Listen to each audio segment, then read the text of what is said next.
वो जो हम निवेदन कर रहे थे ना कि गिरिराज जी में एक महापुरुष थे सिद्ध बाबा, और ऐसे महापुरुष थे जिनको साक्षात भगवत दर्शन हुआ था, इस स्तर के महापुरुष। तो उनकी जो शिष्य मंडली थी, उनके कई शिष्य ऐसे थे तो जो दिन में 3-3, 4-4 गिरिराज जी की परिक्रमा प्रतिदिन लगाते थे। आप समझ रहे हैं हम क्या कह रहे हैं? साल में एक बार परिक्रमा लगाने वाले ढीले पीले हो जाते गिरिराज जी की, और कई ऐसे संत उनके शिष्य जो प्रतिदिन 2 परिक्रमा, 3 परिक्रमा, 4 परिक्रमा तक लगाते थे प्रतिदिन गिरिराज जी की। एक दिन की घटना, और जीवन मधुकरी से चल रहा था उनका, उन शिष्यों का। आप जानते हैं मधुकरी किसको बोलते हैं? मधुकरी का सटीक अर्थ है भौरे की वृत्ति, भौरे की। मधुकर, मधुकर कहते भौरा, और भौरे की क्या वृत्ति होती है? बोले भौरा एक फूल पे कभी नहीं टिकता, थोड़ा सा रस इस पराग से ले लिया, इस फूल से ले लिया, फिर दूसरे पराग से ले लिया, फिर तीसरे पराग से ले लिया, एक पर निर्भर नहीं रहता। इसी को सर्वश्रेष्ठ वृत्ति मधुकरी वृत्ति बोलते हैं। क्यों? क्योंकि मधुकरी वृत्ति किसी के भी घर से ले ली जाए कभी भी दोष नहीं लगता। मधुकरी में क्या होता है? रोटी का टुकड़ा, थोड़े से चावल, कहीं से सब्जी, कहीं से अचार, जो पर पूरा भोजन यदि एक जगह कर लोगे तो यदि वो अन्न खराब है तो वो दोष लगेगा। बात समझ में आ रही? यदि वो अन्न खराब है तो दोष लगेगा। और मधुकर वृत्ति में ये होता है, मधुकरी पाते समय, कि वो थोड़े थोड़े टुकड़े मिलते हैं मधुकर वृत्ति में, तो प्यारे कभी भी दोष नहीं लगता। सर्वश्रेष्ठ प्रसाद होता है मधुकर वृत्ति। हाँ जी। तो वहां के जितने भी शिष्य परिकर थे सज्जनों, वो सब मधुकर वृत्ति से जीवन जीते थे। एक दिन की घटना, कैलाश भैया, परिक्रमा करते समय एक संत थे उनमें से, उन महाराज जी के शिष्य, मानसी गंगा पर वो स्नान कर रहे थे। जो फुब्बारे से आजकल लगा दिए हैं, पहले फुब्बारे वगैरह नहीं थे, वो बाउंड नहीं था, वो खुला था। तो वहां स्नान कर रहे थे। स्नान करते करते अचानक परिक्रमा से थकावट हो रही थी, गर्मी का समय था, तो उन्होंने कहा कि नहा लें, शाम का समय। तो स्नान करते समय वो अपने शरीर को जैसी पहुंचने लगे तो अचानक उनकी नजर गई सामने। सावधान, बहुत प्यारी बात है, थोड़ा ध्यान से सुनना। जैसी उनकी नजर गई तो क्या देखते हैं कि सामने एक स्त्री स्नान कर रही थी, वहीं मानसी गंगा में, और उसके अंग प्रत्यंग का दर्शन हुआ। वो महात्मा इसी अवस्था में खड़े देखते रह गए, और उसी स्त्री की तरफ जब तक उसने वस्त्र धारण न कर लिए तब तक उसी को देखते रहे अनवरत। कपड़े पहने उसने, जाने लगे, और जब वो जाने लगी ध्यान टूटा तो सज्जनों इतना विलाप करने लगे, वो महात्मा इतना विलाप करने लगे, कुछ और समझ में न आया कि आज जिंदगी में पहली बार इतना भयानक विचार मेरे मन में कैसे आ गया, मेरी आज दृष्टि कैसे बिगड़ गई। और आओ देखा ना ताओ, खंबा पकड़ा, देह सर हो।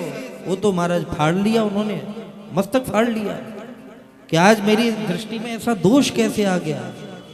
लोग वहां पर ब्रजवासी पंडा जो भी थे वो सब भगे, अरे बाबा काहे को मर रहे है, का बात है गई, पकड़ा बचाया तो बेहोश हो गए, तब तक सर फट चुका था। उठा करके ले गए कि अरे ये तो सिद्ध बाबा का चेला है। उनकी कुटिया पर ले जा करके छोड़ा, दवाई दारू जो पट्टी वट्टी कराई उनकी हुआ। जब होश में आए तो गुरुदेव सामने बैठे हुए हैं। गुरुदेव को देख करके जार बेजार रोने, सुबक सुबक के रोने लगे बाबा। गुरुदेव ने हंस करके कहा कि बेटे क्या बात है, क्यों रो रहे हो? कि निर्मल हृदय था, सीधे से कह दिया कि गुरुदेव जिंदगी में पहली बार एक स्त्री को देख करके मन खराब हो गया। आज मैंने मानसी गंगा में स्नान करते हुए एक स्त्री को देखा, मेरा मन बिगड़ गया, उसके अंग प्रत्यंग पर मेरी नजर चली गई। ज्यों ही सज्जनों ये शब्द सुने, मुंह पर हाथ रख करके श्री सिद्ध बाबा बड़ी जोर से हंसने लगे, बड़ी जोर से ठाका मार मार के। बोले बेटे, मजाक करते हुए उन्होंने एक बात कही, बोले बेटे मन को संभले रहना ये बहुत बड़ी बात है, बिगड़ जाए ये कोई बड़ी बात नहीं है। क्योंकि बिगड़ना तो सबसे आसान बात है। हाँ, मन तो कहीं पर भी बिगड़ सकता है, मन संभला रहे ये बहुत बड़ी बात है। कि नहीं गुरुदेव मैं अपना शरीर नहीं रखूंगा, मेरे मन में ऐसा विचार आया तो आया कैसे। तो हंसते हुए उनकी अचानक भौं टेढ़ी हो गई और सिद्ध बाबा ने कहा, चौरे आज तूने भोजन कहाँ किया था? मैंने निवेदन किया था कि मधुकरी पाना, किसी के भी घर का पूर्ण भोजन नहीं करना। कहाँ भोजन किया था तूने? और अब यहां पर रो करके ढोंग दिखा रहा है, कहाँ भोजन किया था? गुरुजी आज मैंने एक जमींदार थे उनके यहाँ पर भोजन किया, रोज तो मधुकरी पाता था, आज उन्होंने कह दिया कि बाबा कहाँ भटक तो फिरेगो, आज यहीं पे पाए ले। और सब जब सज्जनों पूछा, जानकारी करी तो पता चला कि उनके घर पे वर्षों से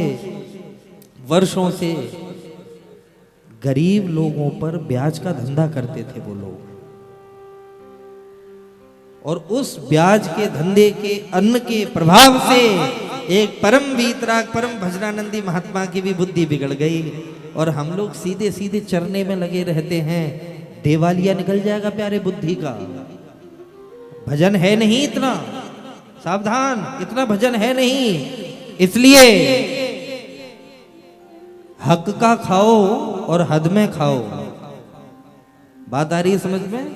क्योंकि आहार शुद्धौ सत्व शुद्धि, सत्व शुद्धौ ध्रुवा स्मृति है। जीवन में आहार नहीं बिगड़ना चाहिए, ज्यों त्यों ही कहीं पर भी नहीं खा लेना चाहिए। हाँ, कोई सच्चे वैष्णव हैं, कोई अच्छा परिवार है, भजनानंदी वहां की प्रसादी लो, लेकिन यूं ही नहीं। क्योंकि भोजन कराने वाला, भंडारे चलाने वाला, वो भोजन तो पवाता है, साथ ही साथ अपना पाप और अपना कुकर्म भी खिलाता है उसको। इसलिए हर जगह का नहीं खाना चाहिए, सावधान। पहला दोष है कौन सा? अन्न दोष। दूसरा दोष है संग दोष। संग दोष हराहिते, प्रमाण है श्रीमद् भागवत जी में। बोले संग दोष भी बहुत खतरनाक होता है। यदि देखो जीवन में बड़े बड़े दिग्गज महापुरुष हुए हैं जिन्होंने ऐसी तपश्चर्या करी है, ऐसा तप किया है, लेकिन प्यारे केवल संग बिगड़ने से कहीं का जीवन कहीं आकर के गिर पड़ा। हाँ, अजामिल के साथ क्या हुआ था? संगी तो अजामिल का बिगड़ा। आप बताइए अजामिल के साथ क्या हुआ था? इतना वेद पाठी ब्राह्मण, त्रिकाल संध्या वंदन करने वाला, और एक वैश्या का संग करने पर पूरा जीवन महाराज मटिया मैट कर दिया, चूल्हा चौका सब खत्म कर दिया महाराज। तो संग दोष, संग बहुत अच्छा करना चाहिए। सुनो, जैसा करोगे संग और वैसा चढ़ेगा रंग, है ना?